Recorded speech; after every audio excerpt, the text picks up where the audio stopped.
Assalamualaikum warahmatullahi wabarakatuh. Waalaikumsalam Selamat pagi, selamat sejahtera. Waalaikumsalam warahmatullahi wabarakatuh. Selamat pagi, Bu. Assalamualaikum warahmatullahi wabarakatuh. Perkenalkan, saya Nisa sebagai MC yang akan memandu acara webinar keperawatan luka nasional hari ini, tanggal 19 Januari 2025. Yang terhormat, untuk founder dari PT Nuha Sifa Sejahtera, Bapak Muhammad Ridwan Afandi. Yang terhormat kepada Direktur PT Nuha Sifa Medika Sejahtera, Ibu Hufairah Nurul Lutfiyah. Yang terhormat kepada narasumber keperawatan nasional serta para undangan yang telah hadir. Dan yang kami hormati kepada seluruh panitia pelaksanaan kegiatan webinar keperawatan nasional serta seluruh peserta webinar yang hadir dan berbahagia.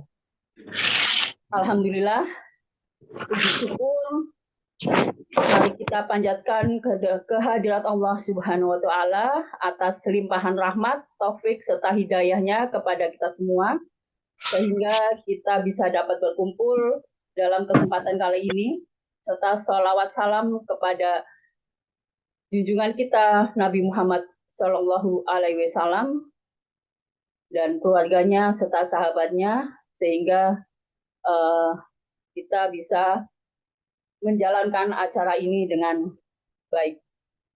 Adapun sebelum dimulai akan saya bacakan susunan acara kegiatan webinar keperawatan nasional sebagai berikut. Yang pertama adalah pembukaan, yang kedua menyanyikan lagu nasional, lagu Indonesia Raya, yang ketiga doa bersama, yang keempat sambutan dari Ibu Direktur PT Nuha Sifa Sejahtera. Acara yang keempat adalah acara ilmiah. Yang kelima, pemaparan materi oleh Nes Rubianto Warja, Eskep CPRN CWCC, dengan materi Safe and Soft, debridement, dan juga nanti ada sesi pertanyaan. Untuk acara yang keenam, pemaparan materi yang kedua oleh Nes Mila Indrayati, MKep, MB, WOC, ITN, dengan materi akselerasi penyembuhan luka kronis, aplikasi kombinasi antioksidan hidrogel, dan ada sesi pertanyaan. Untuk acara yang ketujuh, pemaparan materi yang ketiga oleh Nes Khairul Azmi, Eskep CDVCC, WOC, ITN, dengan materi efikasi squalen yang terkandung dalam Medisqua Plus untuk mengatasi infeksi dan mempercepat penyembuhan luka. Dan ada sesi tanya-jawab. Acara yang ke-8, pemaparan materi yang keempat oleh Nes Edi Mulyadi, MKep, RN, WOC, ITN, dengan materi penata laksanaan terkini perawat luka bakar. Dan ada sesi tanya-jawab. Untuk acara yang ke-9, kita nanti ada quiz dan ada door prize berupa voucher dari PT Nuha Sifa. Untuk acara ke-10, kita ada isoma, kemudian diakhiri dengan penutup. Untuk acara selanjutnya adalah pembacaan tata tertib untuk pelaksanaan webinar nasional sebagai berikut. Yang pertama, peserta wajib mengikuti sesi webinar sesuai jadwal yang telah ditetapkan. Yang kedua, selama mengikuti webinar, peserta wajib mematikan mic kecuali saat dipersilahkan untuk menyampaikan pertanyaan dalam sesi tanya-jawab. Yang ketiga, warahmatullahi wabarakatuh. Selamat pagi, salam sejahtera, Om Swastiastu, ayo, salam kebajikan. Bapak Ibu sekalian, senang sekali saya Zubaidi selaku moderator pada kali ini menyambut Bapak Ibu semua. Apa kabar semuanya Bapak Ibu? Alhamdulillah, Pak. Nah, alhamdulillah. Baik, Pak. Baik, Alhamdulillah baik. Baik. ya, Pak. Ya, Alhamdulillah baik. iya Pak ya, Alhamdulillah. Oke, pada pagi hari ini mari kita bersyukur atas segala aktivitas yang masih bisa kita laksanakan, kesehatan, rezeki dan kesempatan yang baik terutama untuk mengingatkan diri dan kita tetap bisa berproduktivitas.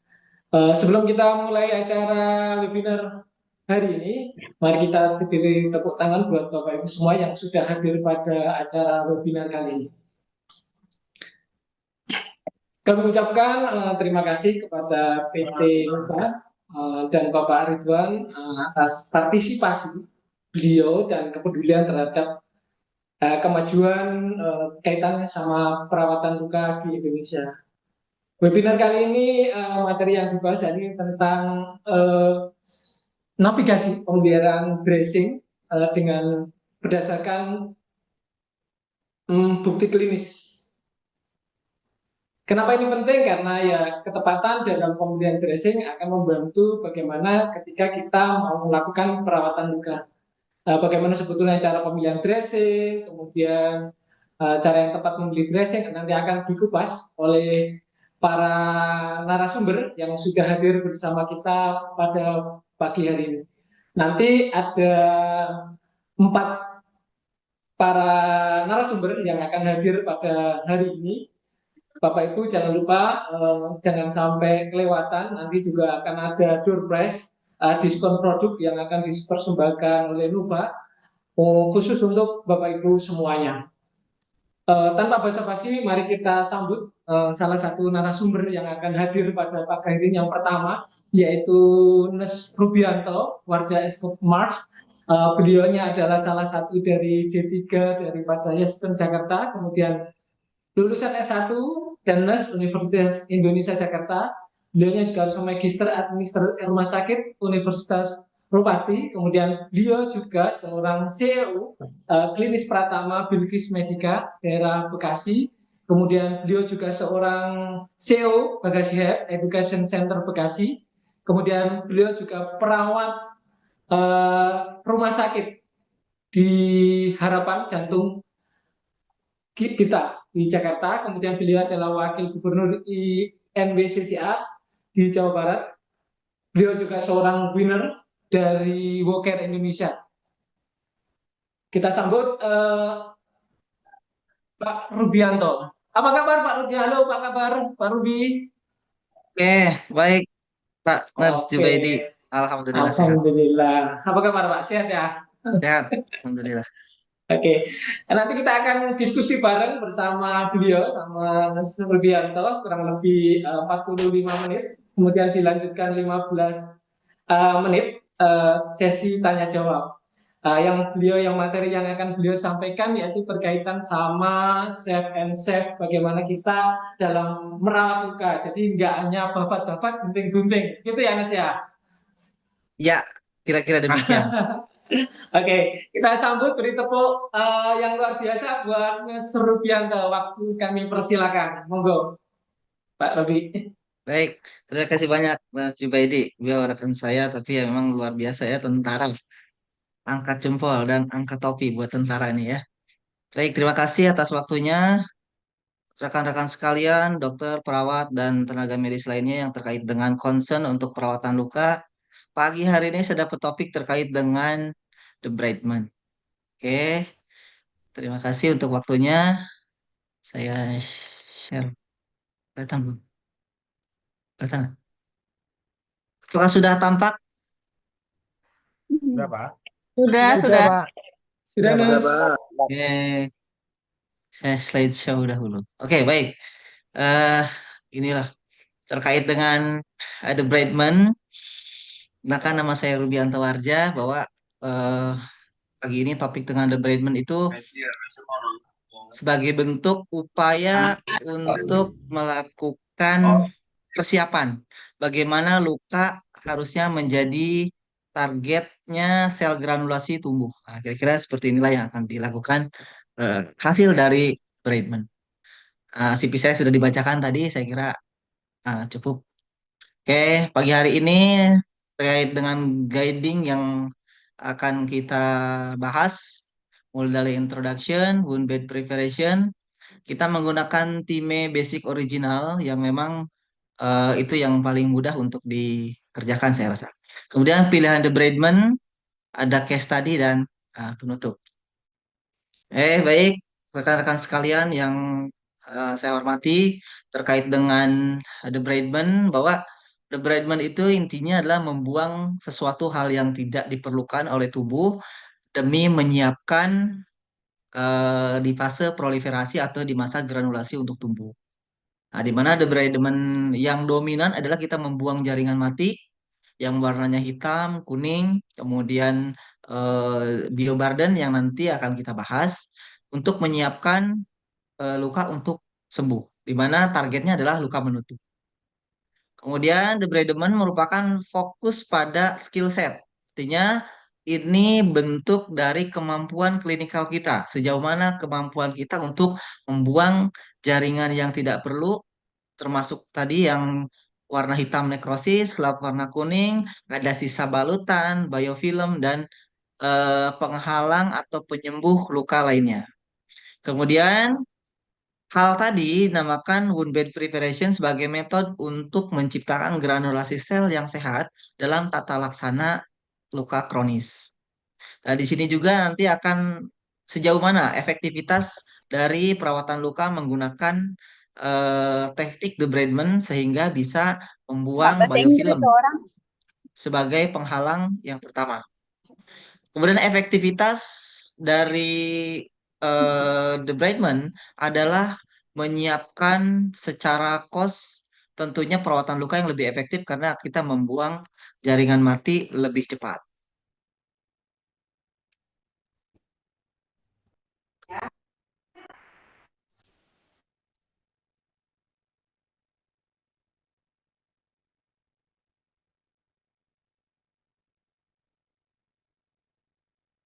Oke, eh berikut adalah salah satu bagian upaya untuk melakukan debridement namanya wound bed preparation. Wound bed preparation adalah menyiapkan seperangkat untuk menyiapkan secara sistematis atau menghilangkan penghalang untuk proses penyembuhan luka. Nah, di mana fokusnya yang dibuang adalah selain jaringan mati, dia juga akan membuang zat-zat yang tidak perlu, di mana salah satunya adalah biofilm atau mungkin debris yang akan muncul di sekitar baik di tepi luka maupun di dasar luka. Wound bed preparation sendiri atau penyiapan dasar luka ini ada beberapa teknik dari mulai yang kita kerjakan secara multi kolaborasi di ruang operasi non surgical sampai dilakukan untuk menggunakan teknologi maupun skill set yang kita gunakan namanya Sharp and Safe Debridement. Target selnya adalah menciptakan granulasi sel yang tumbuh sehat seperti ini.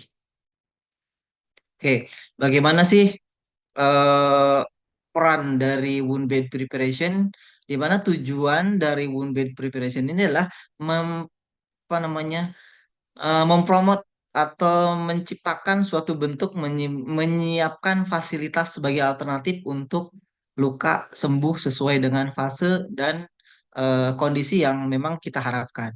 Nah, seperti inilah yang terjadi setelah jaringan hitam atau kuningnya hilang, maka dia akan terlihat dasar luka. Nah, yang dihitung dari dasar luka itulah yang disebut penghitungan stadium luka. Bila mana tertutup oleh jaringan mati, baik hitam maupun kuning, namanya unstageable stage atau tidak ternilai. Nah, ketika setelah melakukan debridement, maka akan terlihat apakah sampai hanya pada stadium 2 atau bahkan pada stadium 4 yang terlihat tulang, tendon, otot, fascia, apalagi tulang, tendon, otot, dan fascia terlihat berarti di stadium 4. Kalau seperti ini, berarti memang sudah di stadium 4. Nah, apa sih pentingnya dalam melakukan debridement?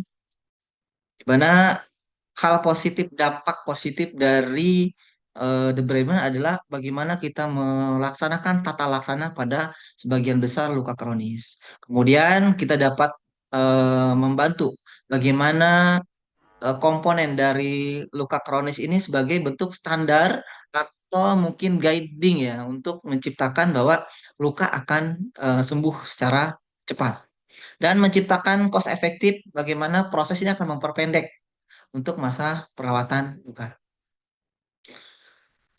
Dari semua target seperti yang kita targetkan adalah warna granulasi yang sehat seperti ini. Berasal mungkin bisa karena adanya SLAF yang kuning keras seperti ini, yang nekrotik jaringan warna kuning, dan nekrotik warna hitam yang disebut nekrosis. Kemudian ada beberapa yang mungkin terinfeksi yang sangat lama sehingga menumpuk dari beberapa kuman bioburden yang akan terjadi pada dasar luka. Kemudian ada juga yang mungkin karena masalah hiperkeratosis bisa saja terjadi sehingga kita bisa menyingkirkan hal yang seperti ini, injury di awal fase kemudian bisa terjadi bahkan terjadi iskemia. Nah, itulah yang kita targetkan untuk menciptakan wound bed preparation. Seperti yang dibahas di awal tadi bahwa yang wound bed preparation adalah menciptakan eh, promote healing dengan menggunakan target sel granulasi tumbuh. Nah, yang akan kita gunakan yang pertama model original time yang diperkenalkan oleh Gregory Skuzel tahun 2003 yang dipublish di 2004. Kalau kita menggunakan time original dan sekarang sudah banyak framework lainnya dalam melakukan wound bed preparation. Di mana yang pertama time adalah menggunakan rumus tissue management.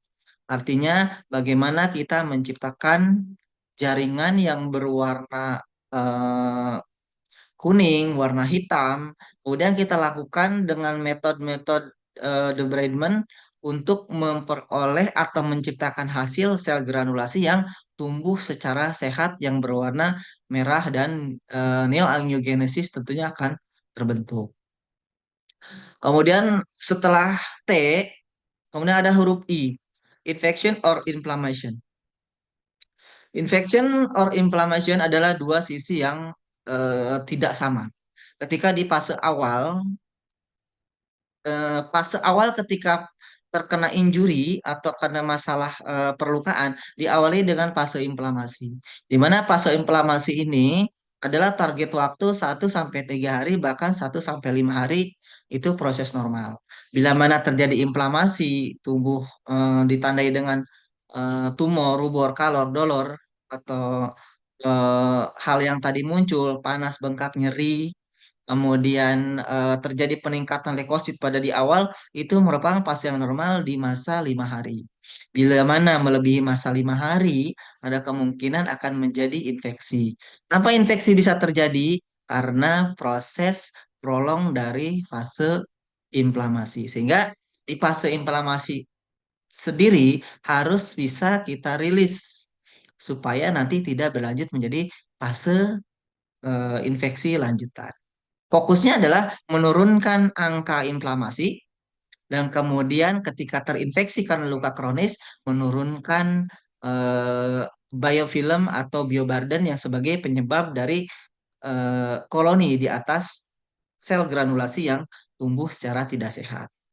Kemudian target utamanya adalah moisture imbalance, di mana proses ini akan kita bentuk ketika sudah berwarna merah dan berair, berarti kita butuh absorban sebagai penyerap. Nah, disinilah proses penggunaan balutan sebagai penyerap, yaitu modern dressing salah satunya.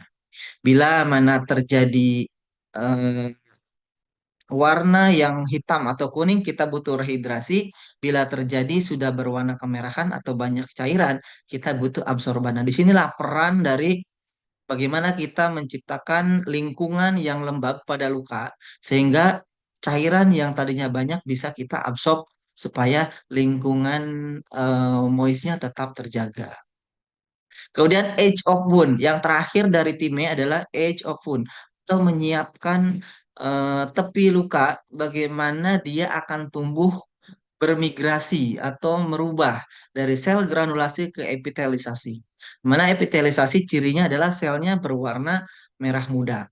Nah, ketika warna merah muda ini muncul, sudah timbul perbaikan berarti ada risiko kemungkinan terkikis kembali, di mana waktu sembuhnya ini adalah sampai 11 bulan. Nah, dalam waktu 11 bulan, risiko terkikis, risiko terjadi karena terlalu basahnya dari granulasi, itu pun akan terjadi. Nah, hal inilah yang mungkin perlu kita konsentrasi, yang teman-teman juga kan sedikit banyak terlewat dari hal yang itu. Inilah beberapa poin dari framework manajemen dari wound bed preparation. Yang kita kenal tadi tahun 2003 yang dilansir oleh Gregory Skuzel dan teman-teman dengan nama TIME. Kemudian di tahun 2008 dibuat lagi dengan nama DIMES. DIMES ini fokus pada devitalize, infection or inflammation control sampai nanti targetnya adalah edukasi. Ini lebih lengkap. Berarti mungkin butuh cara yang lebih kompleks untuk melakukan hal ini.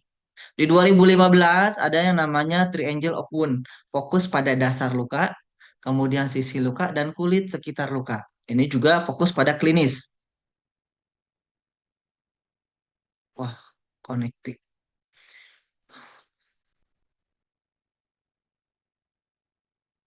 Oke, di tahun berikutnya di 2016 ada yang namanya TIMES. TIMES ini di Wounds UK sudah dilansirkan bahwa dengan nama hampir sama dengan Time original, namun ditambahkan S yaitu surrounding skin. Jadi ini fokus pada kalau ada di toa namanya peri-wound skin. Nah, di sini muncul terakhir adalah surrounding skin. Di tahun 2019 TIMES dirubah, bukan dirubah, tapi dibentuk dalam bentuk yang baru namanya TIMERS.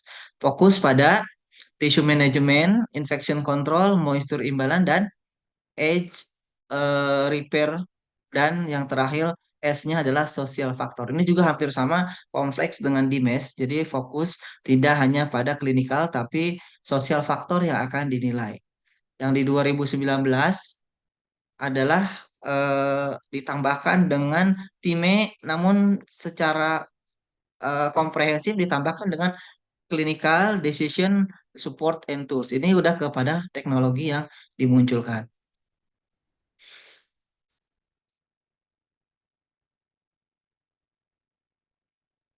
Guideline yang tadi evolusinya dari 2003 sampai 2019, saya buat sederhana.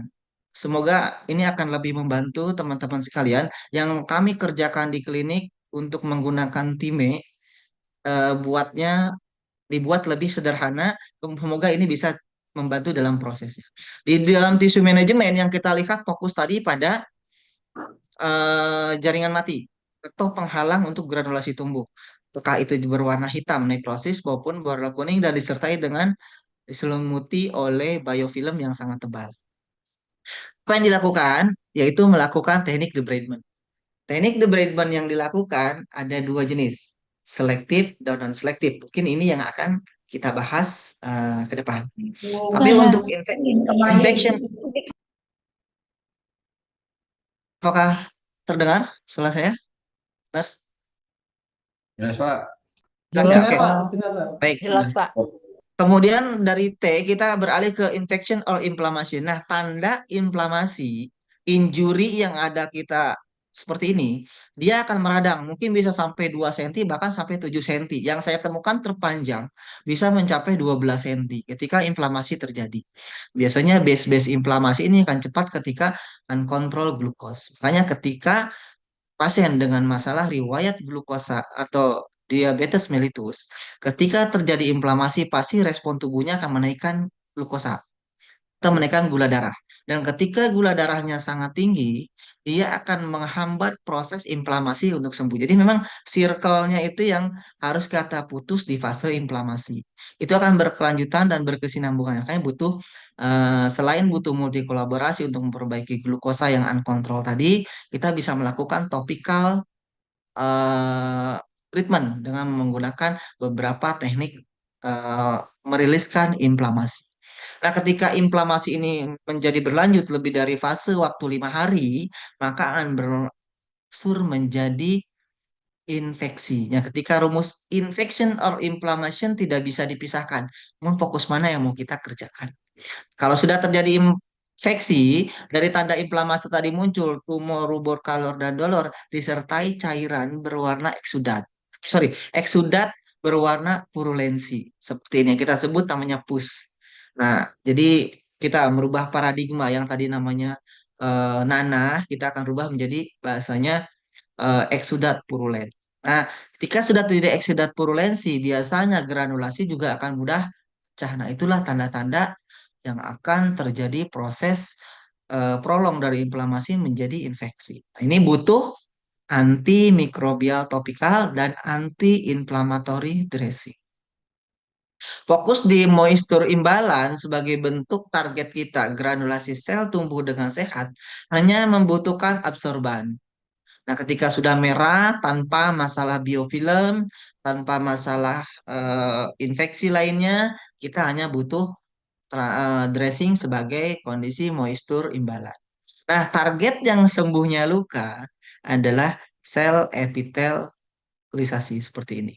Ini merupakan migrasi dari sel granulasi menuju epitel karena semakin lama luka sembuh akan semakin mengkerut granulasinya dan tumbuh berwarna merah muda seperti itu. Apa yang kita gunakan? Pasti semua praktisi kesehatan akan bertanya. Ketika ada luka, yang ditanya pertama kali adalah balutan apa yang bagus, balutan apa yang cocok. Sebetulnya bukan karena balutan yang bagusnya, tapi bagaimana kita menciptakan penutupan luka atau balutan sesuai dengan kondisi luka yang terjadi. Nah, inilah ada salah satu bentuk namanya dressing choice algorithm. Bahwa disinilah peran kita, kemampuan klinikal kita membentuk suatu kemampuan memilih balutan yang sesuai atau yang tepat. Yang murah maupun yang mahal, sama saja yang penting tepat pada kondisi lukanya. Tadi berdasarkan time bagaimana ini akan terjadi berdasarkan tanda klinis, yang ini memilih balutannya. Dalam tisu manajemen, yaitu kita memilih teknik debridement, ada beberapa macam debridement. Karena debridement yang lain adalah memilih bentuk skill set, baik di surgical, kemudian mechanical debridement, atau mungkin sharp debridement adalah bentuk secara klinikal. Namun secara pemilihan balutan, ada yang namanya menggunakan hydrogel sebagai bentuk autolytic debridement. Kemudian ada base enzymatic debridement. Nah, ini yang akan kita bahas karena di seluruh dunia bahan-bahan ini termasuk di Indonesia sudah ada. Kemudian bagaimana kita melakukan konsentrasi terhadap infection dan inflamasi. Di fase inflamasi kita hanya membutuhkan transparan film dressing atau plester transparan atau plester plastik. Mungkin yang lebih enak lagi menggunakan hidrokoloid. Nanti bahannya kita lihat di belakang. Fokus pada infection, kita hanya menggunakan sebagai topikal pencucian maupun topikal anti kuman, bukan antibiotik yang ditaruh di atas luka. Karena itu tidak direkomendasikan. Yang benar adalah ketika ada luka terinfeksi, butuh topikal antimikrobial. Apa yang digunakan? Salah satunya polyhexamethylene biguanide. Nah, ini merek-merek yang ada di kita di Indonesia. Kemudian ada tenidin. Ada iodin masih bisa digunakan dipakai sejak tahun 2000. Dulu sebelum 2000 iodin di stop sejak tahun 1994. Tapi tahun 2000 diperkenankan kembali karena ternyata masih bisa tapi di bawah 1%. Ada beberapa produk di Indonesia yang sudah menggunakan produk yang di bawah 1%. Bukan yang iodin coklat yang kucuran dalam botol yang banyak karena itu 10%. Kenapa? Karena akan menimbulkan toksisitas yang tinggi sehingga nanti menyebabkan kerusakan pada sel fibroblast untuk tumbuh. Kemudian ada zat silver. Zat silver itu sekarang sudah banyak digunakan di kebutuhan rumah tangga. Misalnya apa? Sabun mandi sudah mengandung silver. Pasta gigi sudah banyak mengandung silver. Nah, hal itulah kenapa silver bisa digunakan. Bahkan dulu sudah belum zat rumah tangga digunakan, kita sudah menggunakan zat silver. Kemudian ada hydrochlorous acid, ada dialkyl carbomoyl chloride. Nah, ini yang disebut salah satunya cuman ada di salah satu di kita, cuma satu merek di Indonesia. Kemudian ada chlorhexidine dan charcoal atau zat arang. Ini semua golongan kepada anti-infection topical dressing. Bagaimana dengan moisture imbalan? Jika banyak cairan kita butuh penyerap. Apa penyerap yang tepat? Penyerap yang tepat adalah memposisikan ketika sel granulasi tumbuh, kemudian menggunakan bahan yang memang sesuai dengan cairannya. Apabila diprediksi cairannya banyak, berarti butuh kategori penyerap yang lebih luas, dari mulai hydrofob sampai menggunakan device namanya negative pressure wound therapy atau VAC, vacuum assist closure. Atau mungkin cairannya sedang, hanya membutuhkan kalsium alginat. Kemudian ada juga yang membutuhkan hanya hidrokoloid. Selain untuk meriliskan inflamasi, hidrokoloid dapat menampung cairan sedikit sampai sedang. Atau cairannya yang sedikit berarti yang membutuhkan hidrokoloid saja. Jadi fokusnya pada jumlah cairan yang kita prediksi. Apakah kategori mild, kemudian moderate, sampai ke severe dari cairannya. Fokus pada HO pun melindungi sisi luka karena berisiko sisi luka terjadi kerusakan. Ketika cairannya banyak, sisi luka tidak dilindungi maka akan terjadi kerusakan. Namanya maserasi.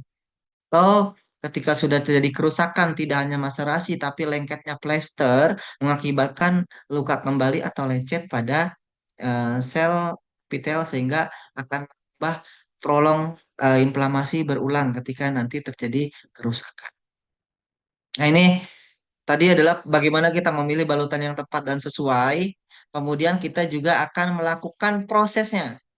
Nah, proses yang dilakukan untuk melakukan selama proses perawatan luka, 4 cara ini yang bisa kita kerjakan. Saya ambil dari guideline tahun 2020 dari Murphy dan teman-teman, bahwa eh, yang melakukan pertama kita lakukan pertama kali dalam melihat luka ya, lakukan cleansing atau pencucian, pembersihan. Itu menggunakan sabun yang gentle, tidak mengakibatkan iritasi maupun toksisitas yang tinggi, kemudian antimikrobial cair yang digunakan. Bagaimana kita memilih balutan sabun yang tepat? Salah satunya sabun yang bisa kita gunakan adalah sabun yang mengandung zinc oxide. Nah, itulah yang mungkin bisa tidak menyebabkan iritan atau tidak menyebabkan toksisitas yang tinggi pada kulit. Sama seperti kita mau mandi. Berarti kita harus menggunakan sabun untuk menghilangkan sisa-sisa kotoran yang tidak perlu, keringat juga, karena batas pembersihan kita ketemu dengan pasien itu 2 sampai 3 hari, bahkan sampai 5 hari. Jadi harus bersih dalam proses pembersihannya. Kemudian devitalized tissue management. Ini melakukan teknik-teknik debridement. Di mana teknik debridement ini adalah melakukan membuang zat yang tidak perlu, termasuk sisa balutan. Apa contohnya? Dalam melakukan sisa balutan. Contohnya yang menempel biasanya kalsium alginat. Kalsium alginat akan menjadi jelly ketika ketemu dengan air. Itu alginat yang baik. Nah, kemudian bagaimana melakukan terakhir adalah ketiga adalah melakukan support healing dengan menggunakan bagaimana menciptakan kontraksi atau migrasi dari granulasi menuju epitelisasi sehingga sel fibroblast akan tumbuh dengan baik ketika migrasinya juga disupport dengan baik sehingga hal-hal yang resiko kerusakan pada epitelisasi itu bisa kita cegah. Salah satunya adalah mencegah maserasi.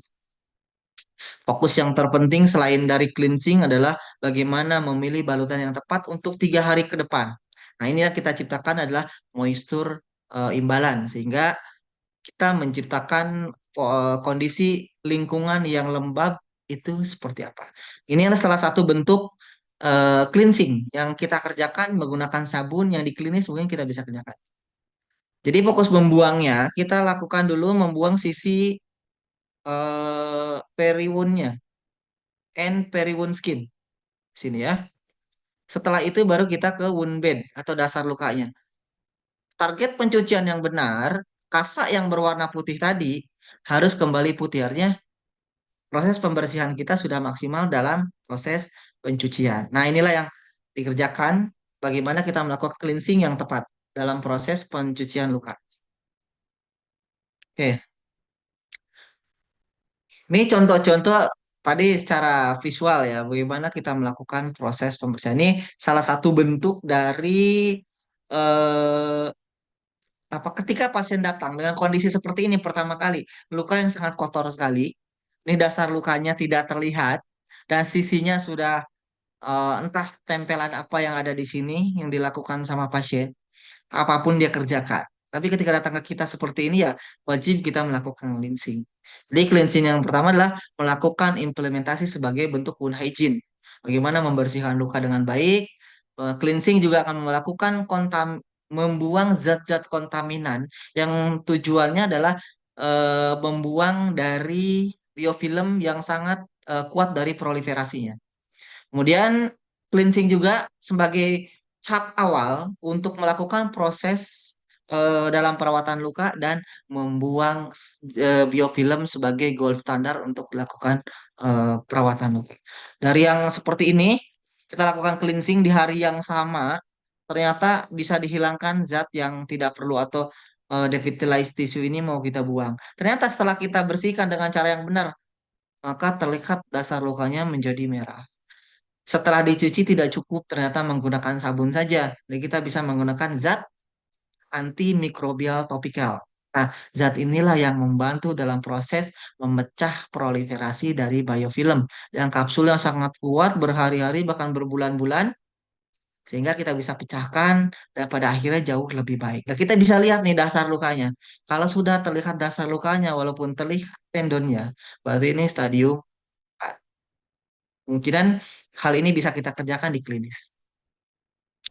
Nah, dalam proses perawatan luka tidak hanya jaringan mati yang mau kita konsentrasikan, tetapi jaringan-jaringan yang ditutup granulasi oleh sel biofilm atau bioburden.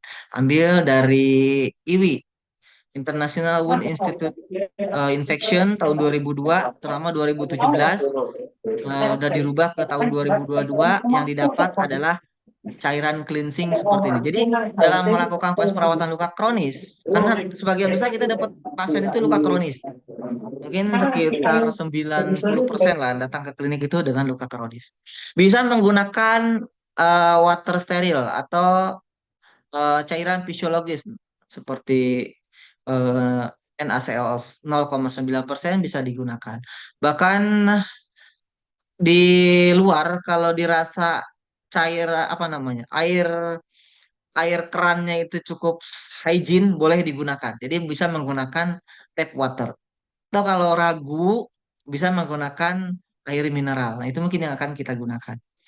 Selain itu kita membutuhkan tadi kalau di sini kita menggunakan zat octenidin yang mengandung surfaktan, di sini juga ada zat octenidin yang fokusnya adalah surfaktan untuk melepaskan sisa-sisa biofilm yang mungkin terjadi dan membunuhnya dengan menggunakan antimikrobial zat octenidin dan polyhexamethylene biguanide.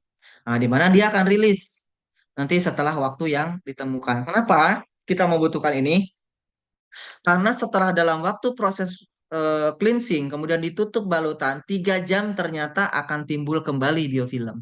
Nah, kenapa waktu 3 hari tadi kita akan membutuhkan zat untuk antimikrobial topikal. Jadi akan menjadi musuh kita tetap biofilm selama luka itu masih ada. Dibolehkan juga menggunakan zat iodin, tapi harus dalam under 1%.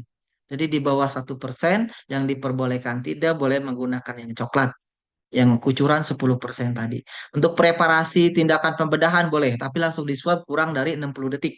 Itu akan eh, mengurangi efek dari toksisitasnya.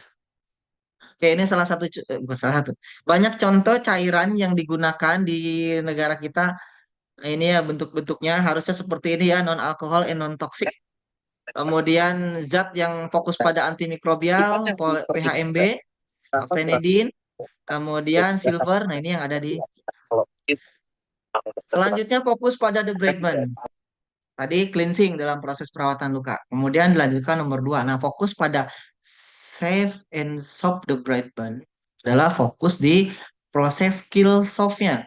Skill set yang kita gunakan sebagai klinikal, bagaimana kita membuang biofilm jaringan yang tidak perlu, kemudian jaringan yang akan menjadi sisa dari yang tidak diperlukan atau yang tertinggal, jaringan mati, dan material lain seperti mungkin kasa yang tertinggal atau nanti ada sisa zat balutan yang masih tertinggal untuk menciptakan moist environment. Bagaimana caranya? Sebetulnya fokus pada safe debridement adalah menciptakan sesuatu yang aman dalam prosesnya untuk mencegah tidak terjadi traumatik ketika proses intervensi yang kita kerjakan. Biasanya yang kita kerjakan resikonya adalah perdarahan. Nah, bagaimana cara membuangnya? Kemudian bagaimana soft itu bisa terjadi. Kita melakukan low to slow aplikasi. Artinya adalah melakukan sesuatu secara lembut. Kalau mungkin secara psikologis yaitu empati ya. Tapi kalau secara klinikal itu melakukan softless application kira-kira seperti ini. Memilih dulu jaringan yang mau kita buang, dipisahkan dahulu baru kita lepaskan. Oke, kalau dalam bentuk workshop ini akan dibuang lapis per lapis. Artinya layer to layer skinnya akan kita buang secara perlahan untuk mencegah resiko perdarahan. Karena kalau terjadi infeksi, granulasi itu akan mudah perdarahan. Sedikit perdarahan akan memicu kuman bermigrasi dari yang tadi biofilm akan masuk ke dalam sel pembuluh darah, resiko sepsis dan shock kardiogenik pun akan terjadi. Nah, ini yang kita gunakan. Ini mode-mode dalam pemilihan perawatan luka secara debridement menggunakan selective debridement, yaitu sharp debridement, mechanical debridement, biological, dan autolytic debridement. Nih, dalam melakukan proses debridement, fokusnya adalah membuang jaringan mati, kemudian bioburden yang mau kita turunkan, kemudian meremove dari sel-sel yang mau kita kerjakan, kemudian menstimulasi inflamasi untuk sel produksinya bekerja. Kemudian fibol sebagai salah satu bentuk ketika sembuh lukanya cekung. Itu adalah kesalahan dalam bentuk kita melakukan pemilihan balutan yang tidak tepat di fase epitelisasi. Kemudian memfasilitasi atau mempromot neoangiogenesis. Kenapa? Neoangiogenesis ini diperlukan ketika proses granulasi. Karena dengan angiogenesis yang baik, maka proses tumbuhnya granulasi juga akan baik. Menciptakan dasar luka tumbuh dengan baik, dan kalaupun mau dilakukan flap atau skin graft, itu sudah harus targetnya granulasi berwarna merah untuk mempercepat proses penyembuhan. Sehingga kerusakan-kerusakan dari sel dalamnya bisa kita kerjakan. Nah, yang tadi kita kerjakan pada fase inflamasi seperti yang digambarkan dengan menggunakan garis margin spidol ini adalah ditutup dengan transparan film. Nah, inilah yang akan kita kerjakan. Ini yang tidak sehat, ada bioburden dan di atas granulasi yang masih cekung. Inilah yang perlu kita isi supaya nanti infeksi bisa kita turunkan.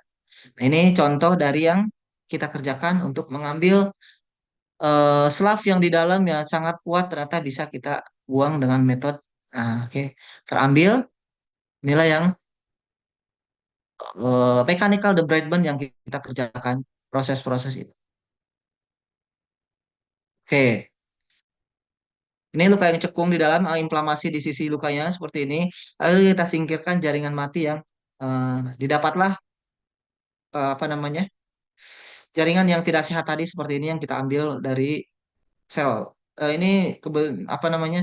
Di kasus karbunkel pada kasus diabetic uncontrolled glucose. Oke. Biofilm. Tidak hanya jaringan mati yang kita kerjakan untuk proses debridement. Biofilm adalah salah satu penghalangnya. Biofilm itu sebetulnya flora di dalam luka yang akan tumbuh ketika kita bersihkan 3 jam ke depan pasti muncul. Karena dengan kondisi itu sebagai toksik dan menjadi parasit untuk luka untuk sembuh. Biasanya dalam kumpulan koloni yang sangat besar, dia berwarna kuning, kehijauan, atau seperti agar-agar yang licin. Nah, sepertilah tampilan ketika dia berkoloni yang bisa dilihat oleh mata. Jadi menempel pada luka kronis, 60% isinya ada biofilm. Selain sel yang kita targetkan, sel granulasi. Di mana ini isinya ada polisakarida metrik. Kemudian tidak terdeteksi, tapi secara kultur. Kalaupun kita kultur, apa dasar lukanya tidak akan ketemu biofilm yang muncul adalah kumannya Pseudomonas aeruginosa, Staphylococcus aureus itu yang akan muncul sebagian besar di flora kulit ketika terinfeksi. Nah, ini tidak muncul. Makanya digunakan antimikrobial topikal untuk menghancurkannya. Ketika kita menggunakan biofilm butuh apa namanya pressure untuk melakukan membuang sebesar 15 pressure tekanan untuk membuang biofilm. Lakukan debridement, kemudian dia juga akan membutuhkan antimikrobial yang bekerja sampai 48 jam atau mungkin 72 jam. Nah, sel tumbuh biofilm sendiri di awalnya cuma satu. Kemudian dua, kemudian dia akan melakukan koloni. Setelah koloni membentuk kapsul yang sangat kuat. Semakin hari di hari ketiga dia akan semakin kuat. Setelah kekuatannya semakin banyak, dia akan melepaskan yang tadi dalam kapsul tadi untuk memperbanyak diri lagi. Sehingga makanya tidak salah ketika pasien yang tadi datang di cleansing tadi, sel granulasinya tidak terlihat dengan merah, tapi tumpukan yang ada adalah biofilm yang seperti ini. Itulah yang siklus biofilm. Kemudian bagaimana menghancurkan siklus biofilm? Seperti inilah yang kemungkinan ada di biofilm. Sebetulnya dalam proses infeksi ada lanjutannya menurut IWI 2022. Dari mulai kontaminasi, nah di sini sebenarnya tidak membutuhkan antibiotik. Ketika fase inflamasi muncul kontaminasi pada dasar luka, hanya membutuhkan cleansing dan antimikrobial topikal. Nah, ketika di fase sudah mulai muncul lokal infeksi, disertai dengan tanda-tanda gejala, mual muntah, kemudian disertai dengan ada purulensi, disinilah butuh antibiotik. Nah, inilah untuk membutuhkan antibiotik lanjutan. Kita kolaborasi baik oral maupun IV dalam bentuk yang sesuai dengan kondisi luka. Nah, kalau sudah spreading atau meluas atau memperbanyak diri dari koloninya, akan terlihat tanda-tanda infeksi lanjutan, bahkan terjadi perubahan bentuk sampai terjadi perubahan apa namanya tanda-tanda infeksi lain sudah muncul di kondisi lanjutan. Nah, itulah yang membutuhkan antibiotik dan perawatan. Jangan sampai menjadi shock sepsis yang mengakibatkan shock kardiogenik hanya gara-gara lokal infeksi yang terjadi. Kemudian faktor konsiderasinya kita menciptakan pasien untuk bagaimana kemampuan dalam proses penutupan luka dengan cepat. Kemudian pasien dan keluarga adalah spot yang penting untuk proses perawatan luka. Dan yang terpenting bagaimana penyebab-penyebab dari komorbid pasien bisa kita atasi. Apakah karena diabetes, kemudian yang mengontrol pola makan dan gula darah, apakah karena malignansi, sehingga nanti luka akan cenderung dianggap bukan target penyembuhan, tapi dianggap sebagai palliative care. Kemudian masalah vaskular, apakah karena pembuluh vena dan arteri, itu akan sangat bertolak belakang untuk proses perawatannya. Termasuk jaringan, tipe jaringan, apakah itu eh, termasuk tipe jaringan nekrosis warna hitam, warna kuning, atau mungkin karena tumpukan biofilm lainnya. Apakah di sini membutuhkan lokal Iya, faktor Pak Maning sih seperti sampai aliran pakai yang pun baik, baik sih. kemudian infeksi sebagai penghalangnya bisa saja kita perlukan. Termasuk pola-pola yang akan kita kerjakan di systemic factor. Nutrisi yang baik, bagaimana HB-nya bisa mempertahankan dengan kondisi kualitas yang baik. Ketika luka itu pengen sembuh, HB-nya harus normal. Ketika tidak kok berkurang atau tidak tercukupi, maka dicukupilah dengan faktor-faktor yang meningkatkan hemoglobinnya. Kemudian juga bagaimana kontrol nyeri. Jangan sampai nanti nyerinya yang hebat kemudian diberikan NSAID, kemudian akan merusak proses inflamasi sehingga sel-sel ya fibroblasnya akan rusak, kemudian sel-sel penghubung lainnya akan rusak karena obat NSAID. Jika diperlukan vein control, konsultasikan dengan eh, ahli yang memberikan terapi terkait vein control. Kemudian bagaimana kemampuan kita sebagai klinikal, kompetensi, kemudian skillnya, sehingga tepat dalam melakukan proses perawatan luka dan bagaimana kita melakukan support healing untuk proses penyembuhan. Nah, di dalam proses yang tadi akan terjadi eh, komplikasi. Komplikasi yang pertama biasanya terjadi terlalu moist adalah hipergranulasi. Hipergranulasi seperti inilah yang harus ditreatment.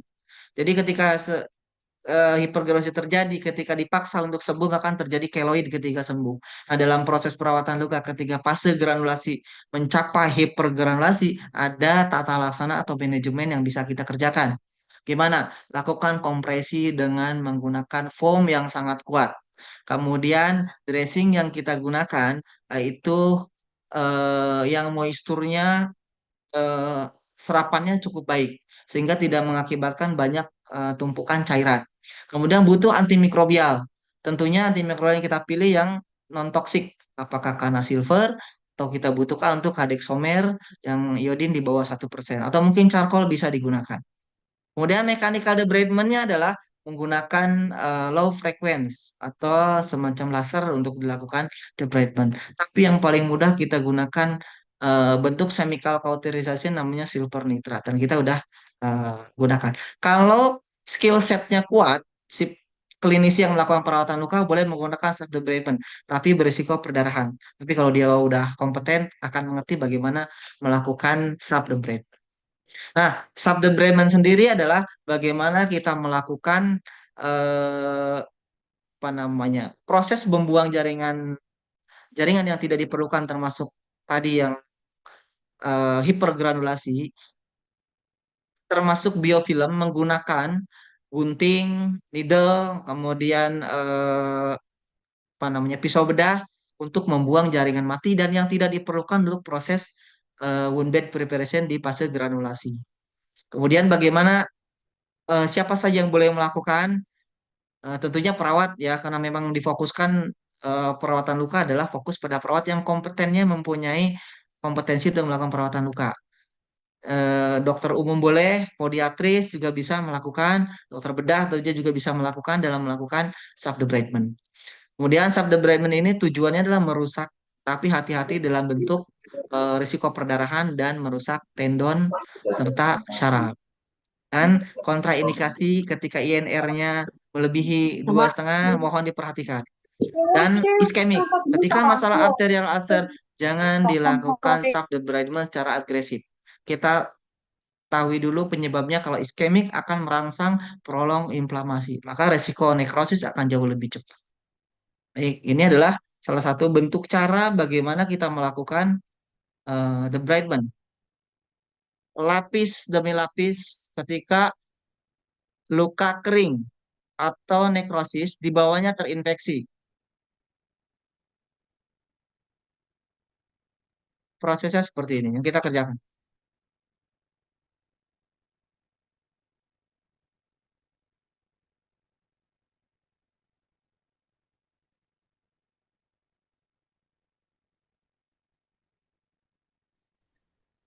Itu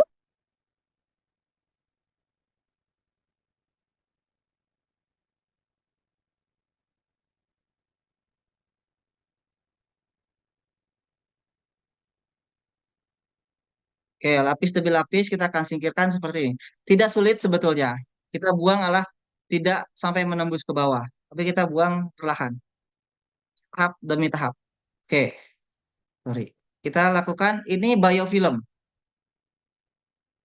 Ketika luka nekrosisnya hilang, kita temukan beberapa pasien yang datang itu dengan biofilm seperti ini, sangat tebal.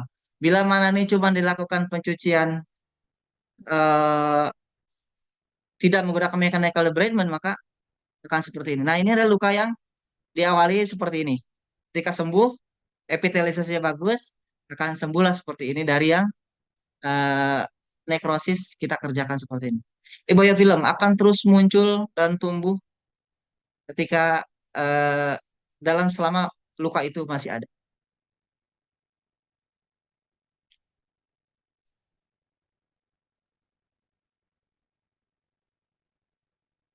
Oke, ini salah satu teknik yang sering saya gunakan ketika menghadapi stadium 4 atau di tendon terlihat.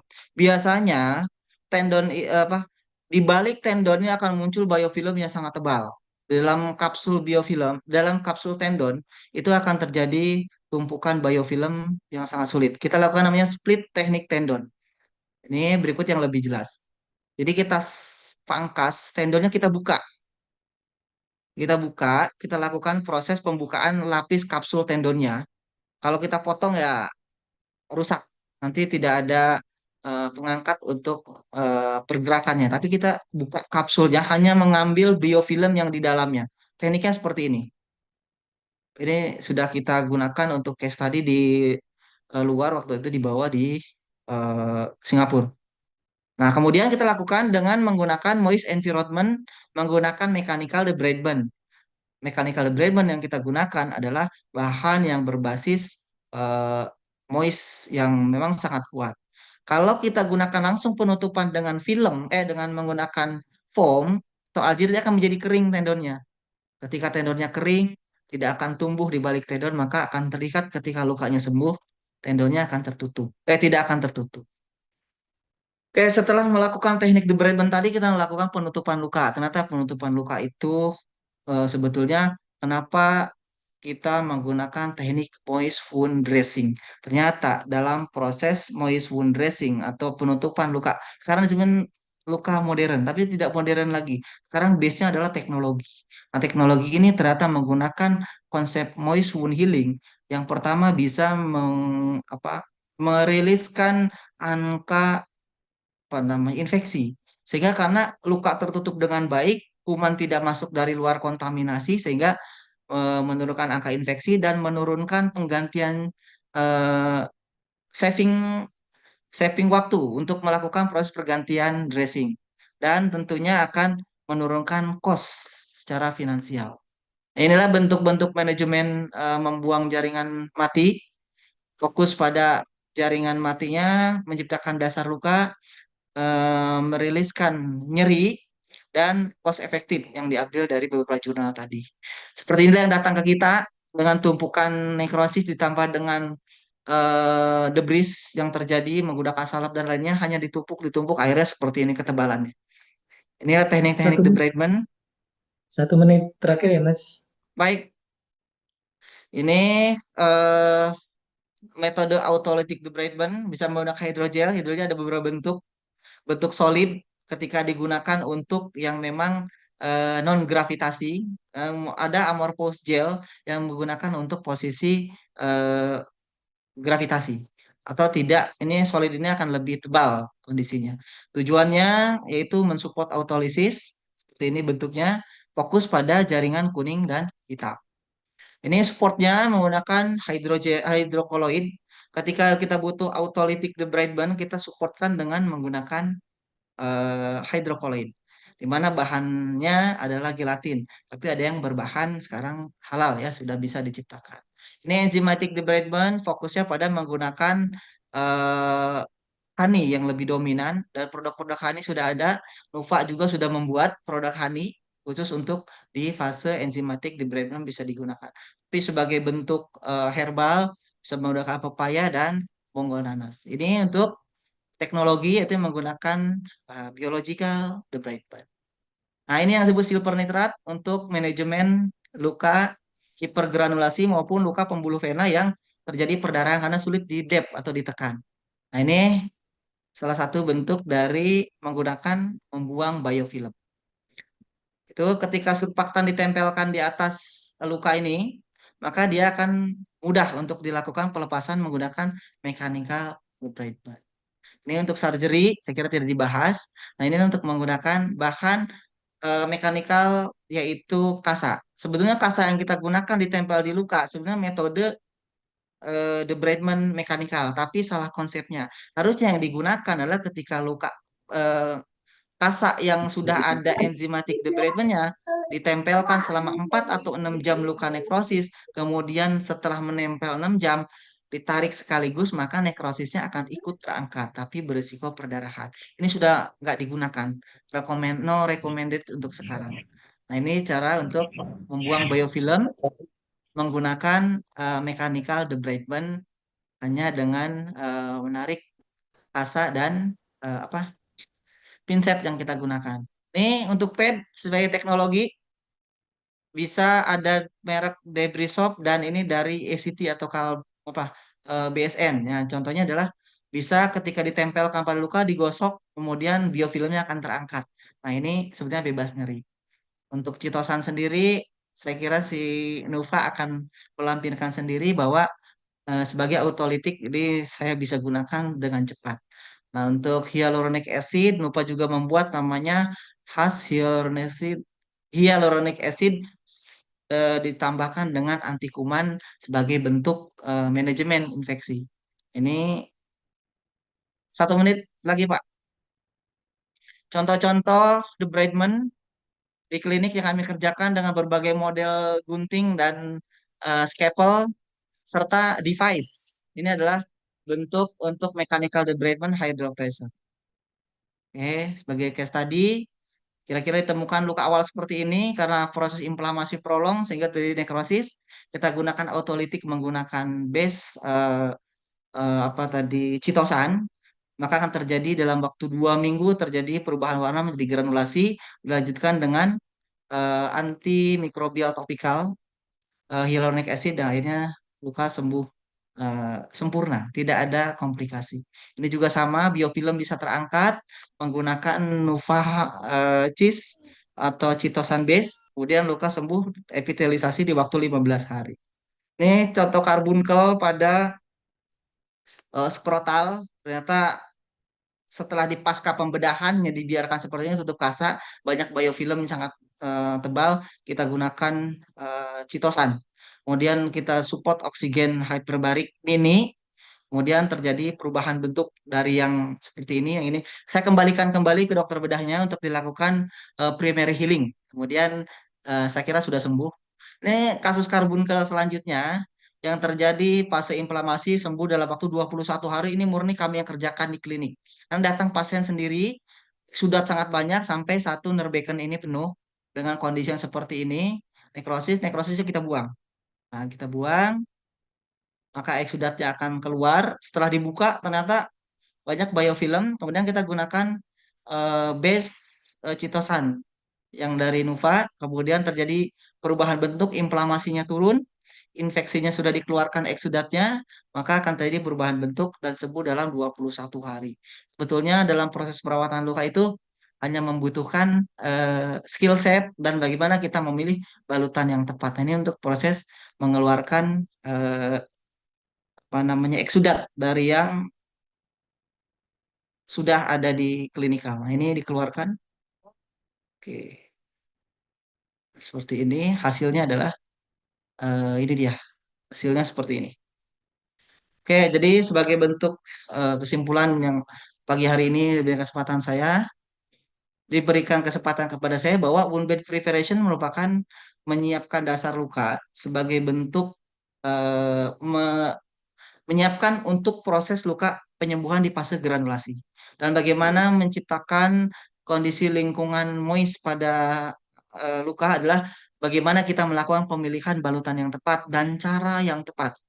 Skill set dalam proses debridement kita harus menggunakan teknik soft and safe supaya nanti resiko perdarahan, resiko kehilangan saraf, kemudian tendon terputus dan sebagainya kita wajib menggunakan dan salah satunya bisa kita gunakan adalah Nupa base Citosan yang ada di dalam produk sebagai support kita pagi hari ini.